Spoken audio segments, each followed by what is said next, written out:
ഞാൻ ആക്ച്വലി ഈ ഒരു പെർട്ടിക്കുലർ കോണ്ടന്റ് ചെയ്യുന്നില്ല എന്ന് വിചാരിച്ചതായിരുന്നു. ഈ സൈഡിൽ കാണുന്ന ഫോട്ടോ ഇത് ഭയങ്കര ഒരു ഹോണ്ടിങ് ആണ്.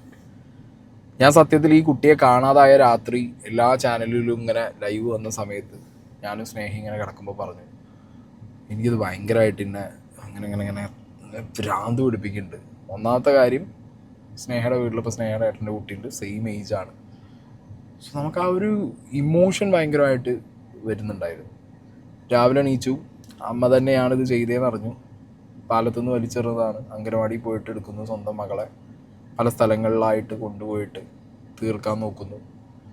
ലാസ്റ്റ് പാലത്തിന് മുകളിൽ നിന്ന് വലിച്ചെറിയുന്നു. ഒരു കൂസലും ഇല്ലാതെ സ്വന്തം വീട്ടിലേക്ക് മടങ്ങി പോകുന്നു. പിന്നെ അവിടുന്ന് പോലീസ് പൊക്കുന്നു. എന്താണ് ഈ സന്ധ്യ എന്ന് പറഞ്ഞിട്ടുള്ള ഈ ലേഡി, ഇവർക്ക് മാനസികമായിട്ടുള്ള പ്രശ്നങ്ങളുണ്ടെന്നും ഇതിനു മുമ്പും കുട്ടികളെ ഇതേപോലെ ഉപദ്രവിക്കാൻ ശ്രമിച്ചിട്ടുള്ള, വകവരുത്താൻ ശ്രമിച്ചിട്ടുള്ള ഒരു ലേഡിയാണ് എന്ന് അങ്ങനെ കുറേ വേർഷൻസൊക്കെ കേട്ടു. ഈ സന്ധ്യയുടെ വീട്ടുകാരിൽ അമ്മ മാത്രമാണ് അവർക്ക് വേണമെങ്കിൽ ചിലപ്പോൾ മാനസിക രോഗം എന്നൊക്കെ പറഞ്ഞിട്ട് ഈ സന്ധ്യയുടെ അമ്മ ന്യൂസുകാരുടെ അടുത്ത് പോയിട്ടൊരു ബൈറ്റ് കൊടുത്ത സമയത്ത് ഇതെന്തൊരു അമ്മൂമ്മയാണ് എന്ന് പറഞ്ഞിട്ട് കമൻറ്റ് ബോക്സിൽ ഇവരെ പിടിച്ചിട്ട് എല്ലാവരും കൂടി പൊങ്കാലിട്ട് ടയറിലടിച്ച് വിട്ടിട്ടുണ്ടായിരുന്നു. ഓക്കെ, അങ്ങനെ ഒരു സൈഡിൽ ഈ പെൺകുട്ടിക്ക് ഈ അമ്മ എന്ന് സന്ധ്യ, അമ്മ എന്ന് വിളിക്കുന്ന സന്ധ്യയ്ക്ക് മാനസികമാണ്, ഭർത്താവിൻ്റെ വീട്ടിൽ നിന്ന് അനുഭവിച്ച ക്രൂരതയാണെന്നൊക്കെ പറഞ്ഞിട്ട് കുറേ ആൾക്കാർ. അപ്പുറത്തെ സൈഡിൽ ഭർത്താവിൻ്റെ വീട്ടുകാരും ഇവിടെ ഒരു പ്രശ്നവുമില്ല, എന്തുകൊണ്ട് ഈ സന്ധ്യ ഇത് ചെയ്തു എന്നുള്ളത് ഞങ്ങൾക്കറിയില്ല, പക്ഷേ ഇവിടെ ഉപദ്രവിക്കാൻ നോക്കിയിട്ടുണ്ട് ഇതിനു മുമ്പും കുട്ടികളെ എന്ന് പറഞ്ഞിട്ട് അവർ ഒട്ടും ക്ലാരിറ്റി ഇല്ലാതെ പോകുന്നൊരു ഫേസ്. പിന്നെ വരുന്നു സന്ധ്യ കൊടുത്ത മൊഴിക്കകത്തുണ്ട് ഇതൊരു പെൺകുട്ടിയാണ്. ഈ ഭർത്താവിൻ്റെ വീട്ടിലെല്ലാവരും ആൺകുട്ടികളാണ് അവിടെ ഉള്ളത്. അതുകൊണ്ട് പെൺകുട്ടിക്ക് കൂടുതലായിട്ടുള്ള ഓമനത്തും ലാളിത്തം ഒക്കെ കിട്ടുന്നു. അതുകൊണ്ട് ഭർത്താവിനോട്, ഉപദ്രവകാരിയായ ഭർത്താവിനോടും ഭർത്താവിൻ്റെ വീട്ടുകാരോടുള്ള വൈരാഗ്യം തീർക്കാൻ വേണ്ടിയിട്ട് സ്വന്തം മകളെ ഇല്ലാതാക്കി അവർ കരയുന്നത് കാണാൻ വേണ്ടിയിട്ട് ഞാൻ ഈ ചെയ്തു. അവിടെ എനിക്ക് ഉറപ്പാണ് ഇത് ആരെയോ പ്രൊട്ടക്റ്റ് ചെയ്യാനോ വേറെ എന്തോ കേസിനോ വേണ്ടിയിട്ടാണ് ഇവർ ഈ മൊഴി പോലീസിന് കൊടുത്തതെന്നുള്ളത്. അങ്ങനെ ഇന്ന് രാവിലെ, ഓക്കെ, ഇന്നലെ രാത്രി ഇന്ന് പുലർച്ചെ ബ്രേക്ക് ചെയ്യാണ് ഈ കേസിലൊരു ട്വിസ്റ്റ് ഉണ്ട് എന്നുള്ളത്. ഈ ലേഡി, ഓക്കെ, ഈ ലേഡി ഈ ഒരു പെർട്ടിക്കുലർ കാര്യം ചെയ്തതിൻ്റെ ബാക്കിൽ വേറൊരു വ്യക്തി, ആ വ്യക്തി ഈ ഭർത്താവ് എന്ന് പറയുന്ന ഈ സുഭാഷിൻ്റെ അനിയൻ. ഈ സുഭാഷിൻ്റെ അനിയനെ കഴിഞ്ഞ ദിവസം ഈ കുട്ടിയുടെ ചടങ്ങുകളുടെ വീഡിയോയിലൊക്കെ ഭയങ്കര കരച്ചിലും ഇതൊക്കെ ആരും മൈൻഡ് ചെയ്തിട്ടില്ല അയാളെ ഭാഗത്തേക്ക്. ഓക്കെ, ചില മീഡിയാസ് അയാളുടെ ബൈറ്റ് കൊടുത്തിട്ടുണ്ട്. അതൊന്നും എടുക്കുന്ന സമയത്ത് ആർക്കും ഒരു സംശയത്തിൻ്റെ ഒരു എലമെൻറ്റ് പോലും തരാതെ മാന്യതയുടെ മുഖമായി നിന്ന്, അതായത് അച്ഛനേക്കാൾ കൂടുതൽ സങ്കടമൊക്കെ അവിടെ അഭിനയിച്ച് കാണിച്ച ഈ ചെറ്റ ഇന്ന് രാവിലെ നമ്മൾ അറിയുന്നത് ആ കുട്ടിയെ ഒരു 1.5 വർഷമായിട്ട്, നിങ്ങൾ ആ 2.5 വയസ്സ് മുതൽ ആ കുട്ടിയെ ഉപദ്രവിച്ചുകൊണ്ടിരിക്കുകയാണ് ഈ പലതന്തയ്ക്കുണ്ടായ. ഓക്കെ, അപ്പം ഇനി നമുക്ക് ഡീറ്റെയിൽ ആയിട്ട് കാര്യങ്ങളിലേക്ക് പോവാം. ഇതിനകത്ത് ഇന്ന് ന്യൂസിലൊക്കെ നിങ്ങൾ ബ്രേക്ക് ചെയ്ത് കണ്ടു കാണും. പോസ്റ്റ്മോർട്ടം റിപ്പോർട്ടിൽ പോസ്റ്റ്മോർട്ടം ചെയ്ത ഡോക്ടേഴ്സാണ് ഫസ്റ്റ് ഇതിൻ്റെ ഒരു എന്താ പറയുക ഗ്രാവിറ്റി പുറത്തേക്ക് പോലീസുകാരിലേക്ക് എത്തിച്ചതും. പോലീസുകാർ ഈ ചടങ്ങൊക്കെ കഴിഞ്ഞതിന് ശേഷം 1 by 1 ആയിട്ട്, കാരണം അവർക്ക് ഉറപ്പാണ് അടുത്തുള്ള ഏതെങ്കിലും ഒരു ബന്ധുവായിരിക്കാം, 1 by 1 ആയിട്ട് എല്ലാവരും വിളിക്കുന്നു, ചോദ്യം ചെയ്യുന്നു. അങ്ങനെ ഈ ഭർത്താവിൻ്റെ അനിയനെ വിളിച്ച് ചോദ്യം ചെയ്ത സമയത്ത് അയാൾ ആദ്യമൊന്നും സമ്മതിച്ചില്ല. പിന്നെ ഈ പ്രൂഫുകളും പോസ്റ്റ്മോർട്ടം റിപ്പോർട്ടിലുള്ള കാര്യങ്ങളും ഒക്കെ വെച്ച് സംസാരിച്ച സമയത്ത്, ശാസ്ത്രീയമായ തെളിവുകളൊക്കെ വെച്ച് സംസാരിച്ച സമയത്ത് അയാൾ ബ്രേക്ക് ഡൗൺ ആയി. പിന്നെ അയാളുടെ ഫോണൊക്കെ എടുത്ത് നോക്കുന്ന സമയത്ത് അതിനകത്ത് കുറേ ഫോട്ടോസ്, വീഡിയോസ്, അതുപോലെ അതല്ലാതെ വേറെ കുറേ ഫോട്ടോസ്, വീഡിയോസൊക്കെ ആയപ്പോഴത്തേക്ക് അയാൾക്ക് പിടിച്ച് വെക്കാൻ പറ്റിയില്ല. അയാൾ കുറ്റം സമ്മതിച്ചു. ഇനി അറിയേണ്ടത് ഹസ്ബൻഡിൻ്റെ അനിയനും ഈ ഭാര്യ സന്ധ്യയായിട്ട് എന്തെങ്കിലും ഒരു കണക്ഷൻ ഉണ്ടോ എന്നാണ്. ഈ സന്ധ്യ ഹസ്ബൻഡിൻ്റെ അനിയനെ രക്ഷിക്കാൻ വേണ്ടിയിട്ടാണോ പല പ്രാവശ്യം മൊഴി നുണയായിട്ട് പറഞ്ഞത്? ഇതൊരു ആസ്പെക്റ്റ്. രണ്ടാമത്തെ ഒരു ആസ്പെക്റ്റ്, ചില അമ്മമാർ കുട്ടികൾക്ക് ഇങ്ങനത്തെ ഒരു അവസ്ഥ വരുന്നു, ഭർത്താവിന് പറഞ്ഞാൽ മനസ്സിലാവില്ല, വേറെ ആർക്കും പറഞ്ഞിട്ട് മനസ്സിലാവുന്നില്ല, കുട്ടി അമ്മയുടെ അടുത്ത് ഈ ഒരു ഉപദ്രവത്തിനെ കുറിച്ച് പറയുന്നു. ഇനിയിപ്പോൾ എന്താ ചെയ്യും, കുട്ടിയെ എങ്ങനെ രക്ഷിക്കാമെന്നുള്ളൊരു ഫേസ് വന്നപ്പോൾ കുട്ടിയെ അമ്മയായിട്ട് തീർത്ത് കളഞ്ഞതാണ്. ഈ 2 ആസ്പെക്റ്റ് ഇതിനകത്തുള്ളൂ. ഓക്കെ, ഇത്ര കോംപ്ലിക്കേറ്റഡ് അല്ല.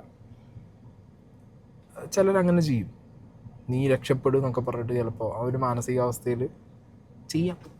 നമുക്കങ്ങനൊരു കാര്യം കൂടി ഇനി പറയാതിരിക്കണ്ടല്ലോ, അങ്ങനെയും ചിലപ്പോൾ ചെയ്ത് കളയാം. അതോ ഇതിനകത്ത് കുറേ പൈസയുടെ ഇൻവോൾവ്മെൻറ്റ് വന്നിട്ടുണ്ട് എന്നുള്ളത് ഈ സന്ധ്യയുടെ ഹസ്ബൻഡ് തന്നെ പറഞ്ഞിട്ടുണ്ടായിരുന്നു. അതുമാത്രമല്ല, സന്ധ്യയുടെ അമ്മ കഴിഞ്ഞ ദിവസം ന്യൂസിന് കൊടുത്ത ബൈറ്റിനകത്ത് ഒരു കാര്യം പറഞ്ഞിട്ടുണ്ടായിരുന്നു. അവര് അങ്ങനെയുള്ള ഇതിലൊക്കെ പോകുന്ന നമുക്ക് അറിയാൻ പറ്റൂല. ഭയങ്കര സ്നേഹമാണ്. ഒരിക്കലും അങ്ങനെ നമുക്ക് തോന്നൂല അവിടെ ചെല്ലുമ്പോൾ ഇവരുടെ സ്നേഹങ്ങളൊക്കെ കാണുമ്പോൾ. മരുമോൻ തിരുവനന്തപുരത്ത് എന്തോ ഒരു ജോലിക്ക് പോയിട്ടുണ്ടായി ആൾക്കാർ കൂടി. അപ്പോൾ പോയപ്പോൾ കൂട്ട് കിടക്കാൻ ഇവൻ പോയി കിടന്നെന്ന് പറഞ്ഞു. അവിടെ അപ്പുറത്ത് തറവാട്ടിൽ, അവൻ്റെ വീട്ടിലല്ല, അപ്പുറത്തെ വീട്ടിൽ, മോള് താമസിക്കുന്ന വീട്ടിലേ. അവൻ 1-2 ആഴ്ച കൂട്ട് കിടക്കാൻ പോയിട്ടുണ്ടായി. അപ്പം എന്നോട് മോള് പറഞ്ഞ് ഇവൻ വന്നാണ് അമ്മ കൂട്ട് കിടക്കണേന്ന് പറഞ്ഞു. അപ്പം എൻ്റെ മൂത്തോള് പറഞ്ഞു അവൻ പോയി കിടക്കണേ എന്താന്ന് ചോദിച്ചു. വന്ന് കിടക്കുമെന്ന് പറഞ്ഞു. മോള് മുറി അടിച്ച് അതിൻ്റെ അകത്താണ്. പിന്നെ ഞങ്ങൾ എപ്പോഴും പോക്കില്ല, ഒത്തിരി വഴി ദൂരം കാരണേ. ഭർത്താവില്ലാത്ത സമയത്ത് ഇവൻ പോയിട്ട് കൂട്ട് കിടക്കാറുണ്ട്, ഭർത്താവിൻ്റെ അനിയൻ പോയിട്ട് കൂട്ട് കിടക്കാറുണ്ട് എന്ന് പറയുന്നു. ഓക്കെ, അപ്പോൾ കഴിഞ്ഞ കുറച്ച് കാലമായിട്ട് ഹസ്ബൻഡ് പുറത്ത് ജോലിക്ക്, തിരുവനന്തപുരത്ത് ജോലിക്കും, പിന്നെ അച്ഛൻ്റെ കുറച്ച് അസുഖമായിട്ട് മാറി നിൽക്കുന്നുണ്ട്. അപ്പോൾ അതുകൊണ്ട് ഇവരുടെ വീട്ടിൽ ഇവരൊക്കെ ഒരു കോമ്പൗണ്ടിൻ്റെ ഒരു മതിലിൻ്റെ അപ്പുറമുള്ളവരാണ്. അതുകൊണ്ട് തന്നെ ഈ ഭർത്താവിൻ്റെ സുഭാഷിൻ്റെ അനിയൻ പോയിട്ട് കൂട്ടി കിടക്കാറുണ്ട് എന്നുള്ളൊരു കാര്യം സന്ധ്യയുടെ അമ്മ കൺഫേം ചെയ്യണം. ആക്ച്വലി പോലീസുകാർക്ക് സുഭാഷിൻ്റെ അനിയൻ കൊടുത്ത മൊഴി അതിൽ പറയുന്നത് ഞങ്ങൾ 1.5 വർഷമായിട്ട് ഇതേപോലെ കുട്ടിയെ ഉപദ്രവിക്കുന്നുണ്ട്. ഈ കുട്ടിയെ അമ്മ ഇല്ലാതാക്കുന്നതിൻ്റെ മണിക്കൂറുകൾക്ക് മുമ്പും ഇവൻ ആ കുട്ടിയെ ഇതേപോലെ ഉപദ്രവിച്ചിട്ടുണ്ട്. ഞാൻ പറഞ്ഞല്ലോ, ഒന്നില്ലെങ്കിൽ ഈ അമ്മയ്ക്ക് ഈ കാര്യങ്ങളൊക്കെ കൃത്യമായിട്ട് അറിയാം, അമ്മയ്ക്ക് എന്തെങ്കിലും ഒരു പങ്ക് ഇതിനകത്തുണ്ടോ എന്നുള്ളത് അന്വേഷിക്കണം. അല്ലെങ്കിൽ ഇതെല്ലാം അറിഞ്ഞ അമ്മ ഇനി ആര് പറഞ്ഞാലും എങ്ങനെ പറഞ്ഞാലും ഒന്നും നടക്കാൻ പോകുന്നില്ല എന്ന് വിചാരിച്ച് ഈ കുട്ടിയെ ഇല്ലാതാക്കി. പക്ഷെ അപ്പോഴാണെങ്കിലും പോലീസ് സ്റ്റേഷനിൽ ഈ അമ്മ കൊടുത്ത മൊഴി അതൊരാളെ രക്ഷിക്കാൻ പാകത്തിന് കൊടുത്ത മൊഴിയായിട്ടാണ് എനിക്ക് തോന്നുന്നത്. അപ്പോൾ എനിക്ക് ഈ രണ്ടാമത് പറഞ്ഞ ആസ്പെക്റ്റ്, ഞാൻ തന്നെ പറയുന്ന രണ്ടാമത്തെ ആസ്പെക്റ്റിനായിട്ട് എനിക്ക് യോജിക്കാൻ പറ്റാത്തൊരു ഇതുണ്ട്. ഞാൻ ആസ് എ പേഴ്സൺ എനിക്കിപ്പോഴും തോന്നുന്നത്, സ്ട്രോങ് ആയിട്ട് തോന്നുന്നത്, ഈ സന്ധ്യയും സുഭാഷിൻ്റെ അനിയനും തമ്മിലുള്ള എന്തോ ഒന്നുണ്ട്. ഓക്കെ, ഇനി ഈ ഫോണിനകത്ത് നേരത്തെ ഫോട്ടോസ് വീഡിയോസ് കണ്ടു എന്നൊക്കെ പറഞ്ഞ് പോലീസുകാരുടെ ഒരു മീഡിയയ്ക്ക് കൊടുത്ത ബ്രീഫിങ്ങിലുണ്ടായിരുന്നു. അതിനകത്ത് ഈ പറഞ്ഞ വ്യക്തിയുടെ ഫോണിനകത്ത് കുറേ ഫോട്ടോസ് വീഡിയോസ് ഉണ്ട് എന്നുള്ളത് പോലീസും കൺഫേം ചെയ്തതാണ്. കഴിഞ്ഞ ദിവസം മീഡിയയ്ക്ക് കൊടുത്ത ബൈറ്റിനകത്ത് ഈ അച്ഛൻ സുഭാഷിന് അനിയൻ്റെ ഫോണിൽ ഈ കുട്ടിയുടെ നെഞ്ചത്തെങ്ങാണ്ട് 5 വിരലിൻ്റെ പാട് അമ്മ തല്ലിയതുണ്ട് എന്നൊക്കെ പറഞ്ഞിട്ടുള്ളൊരു കാര്യം സംസാരിക്കുന്നുണ്ട്. അതിനുശേഷം ഞാൻ പിള്ളേരെ അങ്ങ് വിട്ടിട്ടില്ല. ചേട്ടൻ്റെ മുമ്പ് വെച്ച് ഇങ്ങനെ എന്തെങ്കിലും ഉണ്ടായിട്ടുണ്ടോ? എൻ്റെ മുമ്പിൽ വെച്ചത് ഇങ്ങനെ ഉണ്ടായിട്ടില്ല. ഞാൻ ഇല്ലാത്ത ഒരു ദിവസം കൊച്ചിൻ്റെ ഇവിടെ നെഞ്ചത്ത് അടിച്ചിട്ട് ഇവിടെ 5 വിരലിൻ്റെ പാട് ഇവിടെ കിടക്കുന്ന ഫോട്ടോ എൻ്റെ അനിയമുള്ള മൊബൈലിലുണ്ട്. അവനണ്ട് ആ ഫോട്ടോ എനിക്ക് പോലും തരാണ്ടാവും അതിനകത്ത് ഇട്ടേക്കുക. എന്നെ അറിഞ്ഞ് ഞാൻ എന്തെങ്കിലും പറഞ്ഞാലോന്ന് വിചാരിച്ച് ഇതുവരെ അവൻ എന്നോട് ഇത് ചെയ്യാറില്ല. ആ രീതിയിൽ അപ്പം മെമ്പറൊക്കെ ഇവിടെ വന്ന് ഒരു പ്രാവശ്യം ഇടപെട്ട ഇവര് എന്നെ ഇത് പറഞ്ഞ് മെമ്പറൊക്കെ ഇടപെട്ടു. മെമ്പർക്കൊക്കെ എല്ലാവർക്കും കാര്യങ്ങളും മനസ്സിലായതാണ്. മെമ്പറൊക്കെ തന്നെ എന്നോട് പറഞ്ഞു, അപ്പം തന്നെ കൊണ്ട് കേസ് കൊടുത്തു, ഇങ്ങനെ ചെയ്തു എന്നൊക്കെ പറഞ്ഞിട്ടാണ് ഞാൻ കൊണ്ട് കേസ് കൊടുത്തതെന്ന് തന്നെ. അനിയൻപുള്ളി ഫോൺ കാണിച്ചു കൊടുത്തില്ല. അനിയൻപുള്ളീൻ്റെ ഫോണിൽ ഈ കുട്ടിയുടെ ദേഹത്ത് ഇങ്ങനെ 5 നെഞ്ഞത്ത് 5 വിരലിൻ്റെ പാട് കിടക്കുന്ന ഫോട്ടോ ഉണ്ട്. അത് ഈ അമ്മ സന്ധ്യ അടിച്ച ഉപദ്രവത്തിൻ്റെ തെളിവായിട്ട് അനിയൻപുള്ളി എടുത്തു വെച്ചതാണെന്നൊക്കെയാണ് പറയുന്നത്. അവൻ തന്നെ ചെയ്തതായിരിക്കും. പിന്നെ ഇവരുടെ വീട്ടിൽ പ്രശ്നങ്ങളുള്ളത് കൊണ്ട് തന്നെ ഈ അച്ഛൻ കംപ്ലൈൻറ്റ് കൊടുത്തിട്ടുണ്ട് പോലീസ് സ്റ്റേഷനിൽ. ആ ലേഡിയും കംപ്ലൈൻറ്റ് കൊടുത്തിട്ടുണ്ട്. ഇവിടെ സൊസൈറ്റിയിൽ ഞാൻ കാണുന്ന ഒരു കാഴ്ച എന്ന് പറഞ്ഞാൽ പല ഇഷ്യൂസിലും, കുടുംബ ഇഷ്യൂസിൽ പോലീസിന് ഇടപെടാൻ താല്പര്യമില്ല. ഞാൻ പറയുമ്പോൾ ഒരു സെപ്പറേറ്റ് വിങ് തന്നെ ഉണ്ടാക്കണം. CWC അല്ലെങ്കിൽ വുമൻ സെല്ല്, ഇത് മാത്രമല്ലാതെ പോലീസിന് തന്നെ ഒരു ഡിഫറെൻറ്റ് വിങ് ഉണ്ടാക്കണം. ഈ കുടുംബ പ്രശ്നം, എല്ലാം കുടുംബങ്ങളാണല്ലോ നാട്ടിൽ, എല്ലാം കുടുംബങ്ങളാണ്.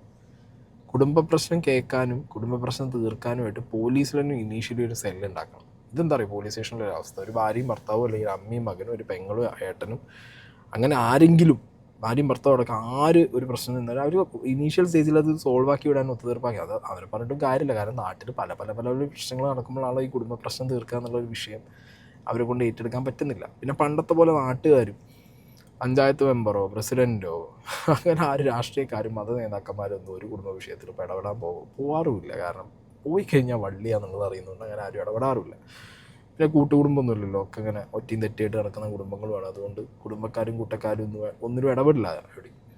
അങ്ങനത്തെ ഡെസ്പറേറ്റ് സിറ്റുവേഷനിൽ ഇങ്ങനത്തെ പല കേസുകളിലും ലാസ്റ്റ് ഒരാളെ തീർക്കുന്ന സിറ്റുവേഷൻ, ഒരു കുട്ടിയെ തീർക്കുന്ന സിറ്റുവേഷനിലേക്കൊക്കെ കാര്യങ്ങൾ പോകുമ്പോൾ അതൊക്കെ ഒന്ന് മാറ്റം വരാൻ വേണ്ടിയിട്ട് നമ്മളെ സിസ്റ്റത്തിനകത്ത് തന്നെ ഡിപ്പാർട്ട്മെൻറ്റിൻ്റെ അകത്ത് തന്നെ അങ്ങനെ ഒരു സ്പെഷ്യൽ സെല്ല് വെച്ച് കഴിഞ്ഞാൽ അത് നന്നായിരിക്കും എന്ന് എനിക്ക് പേഴ്സണലി തോന്നുന്നത്. പിന്നെ ഇനി ഞാൻ നിങ്ങൾക്ക് 1-2 നാടകം, ഈ അച്ഛൻ്റെ അനിയൻ എന്ന് പറയുന്ന ഈ ഒരു ഭൂലോക ഫ്രോഡിൻ്റെ കുറച്ച് സാധനങ്ങൾ ഞാൻ നിങ്ങൾക്ക് കാണിച്ചു തരാം. ഇവനെ കഴിഞ്ഞ ദിവസം വൺ ഇന്ത്യ മലയാളത്തിൽ ഇവർ ഈ അച്ഛനോട് കുട്ടി ഈ ഒരു അവസ്ഥയിലായതിനെ കുറിച്ച് ചോദിക്കുമ്പോൾ അച്ഛൻ പറയുന്നൊരു കാര്യമുണ്ട്, ഞാൻ ഈ കുഞ്ഞാന്ന് വിളിക്കുമ്പോൾ ഈ കുട്ടി ഓടി വരും, ഇനി അത് ആരും ഇല്ലല്ലോ. അപ്പം ഇവനാണ് ഇതിൻ്റെ കാരണക്കാരെന്നുള്ളത് ഇവൻ അറിയുന്നതുകൊണ്ട് ഇവനൊരു തരം സാധനം അവിടെ നിന്നുണ്ടെന്നുണ്ട് ഈ നാറി. ഞാനിവിടെ നിന്ന് എൻ്റെ കുഞ്ഞാന്ന് വിളിച്ചു കഴിഞ്ഞാൽ എവിടെ ഉണ്ടെങ്കിലും മന്ന. ഇനി ഞാൻ ആരും വിളിക്കും.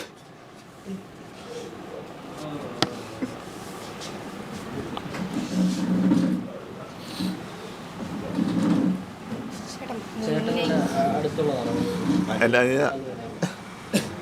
ഇവരെ ഏറ്റവും കൂടുതൽ കൊണ്ടു നടക്കണ കൊച്ചനെ.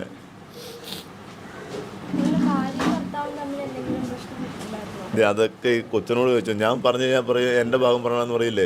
കൊച്ചു നോണ പറയില്ലല്ലോ, കൊച്ചിനോട് ചോദിച്ചു. അത് മൂത്ത മകൻ. ഇവൻ കാണിച്ചത് കണ്ടില്ലേ, ഇവൻ ഇങ്ങോട്ട് ആ ഒരു ഇതുണ്ടല്ലോ, അച്ഛൻ്റെ ഒരു വിഷമം ഉണ്ടല്ലോ, ഇനി വിളിച്ചാൽ മകളില്ല എന്നുള്ള വിഷമം. ആ വിഷമം പറഞ്ഞപ്പോഴത്തേക്ക് ഇവനാണല്ലോ കാരണക്കാരെന്നുള്ളതാണ് ഇവൻ്റെ കയ്യിൽ നിന്ന് പോയതായിരിക്കണത്. ഇനി അതിനുശേഷം ഈ മകൻ പറയുന്നുണ്ട്, ഈ അമ്മ ഉപദ്രവിച്ചതിനെ കുറിച്ച് മകൻ പറയുമ്പോൾ ഇവൻ്റെ കുറച്ച് മുഖഭാവമുണ്ട്. എൻ്റെ മക്കളെ, ഇതിൻ്റെ പൊന്നി, അതും നിങ്ങൾ കേൾക്കേണ്ടതും കാണേണ്ടതുമായിട്ടുള്ള മുഖഭാവമാണ്. കാരണം ഇവന് ഇങ്ങനെ നിമിഷത്തിലാണ് ഇവന് സങ്കടം വരുന്നതും പോകുന്നതും. അതിൽ തന്നെ ഉണ്ട് ഇവൻ്റെ ഒരു ക്രിമിനൽ സാധനം.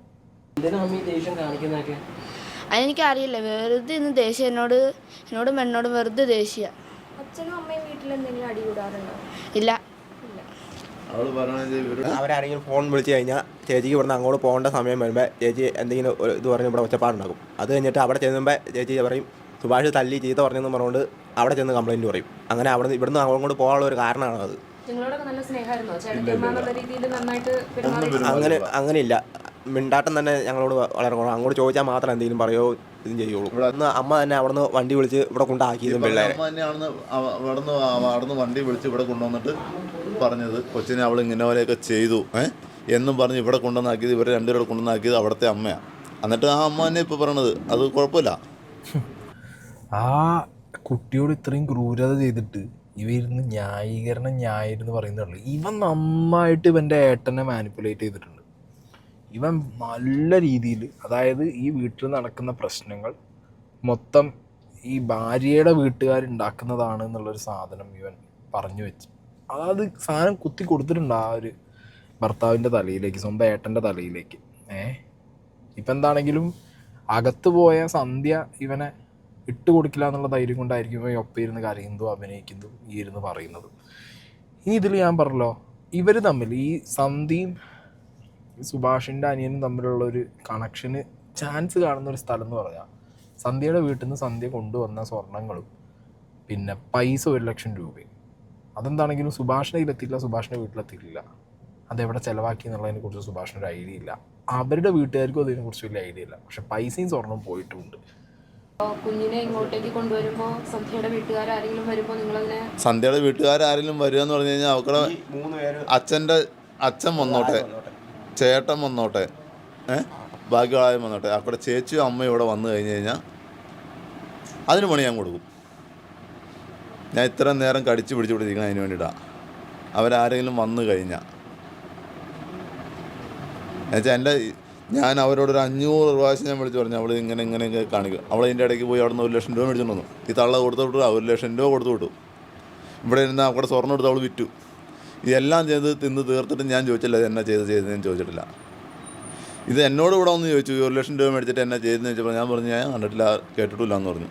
എൻ്റെ മുമ്പിൽ നിർത്തി. ഇവിടെ പഞ്ചായത്ത് മെമ്പർ ഉണ്ടായിരുന്നു, ശാഖയിലെ സെക്രട്ടറി ഉണ്ടായിരുന്നു, എല്ലാവരും ഉണ്ടായിരുന്നു. മുമ്പിൽ നിർത്തി ചോദിച്ചു 9 കിലോ പൈസ മേടിച്ചിട്ടുണ്ടെന്ന് ചോദിച്ചു.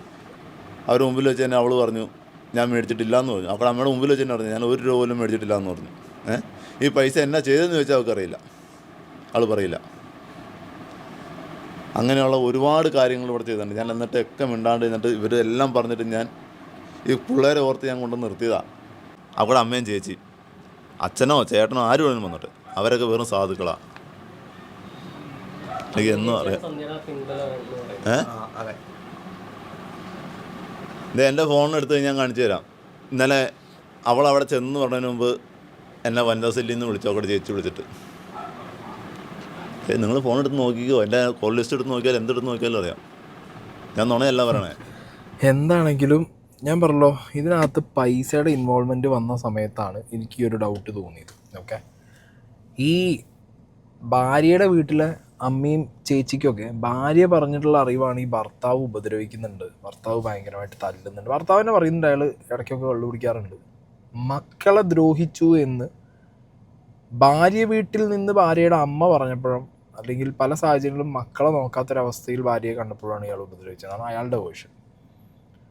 എന്നാൽ ഭാര്യ വീട്ടിൽ ഭാര്യ പറഞ്ഞു കൊടുക്കുന്നത് ഇയാൾ ഭയങ്കര സീനാണ്, ഹസ്ബൻഡ് അങ്ങനെ എന്നുള്ളൊരു വേർഷൻ. ഭാര്യ പറഞ്ഞു കൊടുത്തത് കൊണ്ട് ഇവർ കേസും കൂട്ടമായിട്ട് പോകുന്നു ഭർത്താവിനെതിരെ. അമ്മയും ആസ് യൂഷ്വൽ എൻ്റെ മകളെ എന്തിനാണ് ഇങ്ങനെ ഉപദ്രവിക്കുന്നുള്ള സാധനം പറയൂലോടെ എല്ലാ പാരൻസും. ഇപ്പുറത്തെ സൈഡിൽ നിന്ന് ഭർത്താവിൻ്റെ അനിയൻ, സുഭാഷിൻ്റെ അനിയൻ ഇരുന്നിട്ട് ആ വീട്ടിലെ അമ്മയും ഈ പറഞ്ഞ സന്ധ്യയുടെ പെങ്ങളുമാണ് പ്രശ്നം എന്ന് പറഞ്ഞിട്ട് ഇവിടെ നിന്നുള്ള തിരിപ്പ് വേറെ. എന്താണെങ്കിലും കോംപ്ലിക്കേറ്റഡ് ആണ് കാര്യങ്ങൾ.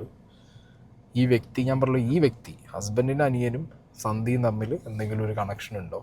അതിൻ്റെ മുകളിലാണോ ഈ കുട്ടിയെ ഇല്ലാതാക്കിയത്?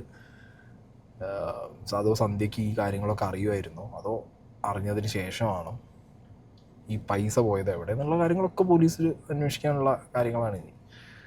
എന്താണെങ്കിലും ഞാൻ പറയുന്ന ഒരു കാര്യമുള്ളൂ, ഉണ്ടാക്കിയിട്ടിട്ട് നോക്കാൻ പറ്റില്ലെങ്കിൽ പിന്നെ ഉണ്ടാക്കിയിടാൻ നിൽക്കരുത്. അതിന് കൂടുതൽ എനിക്ക് പറയാനില്ല.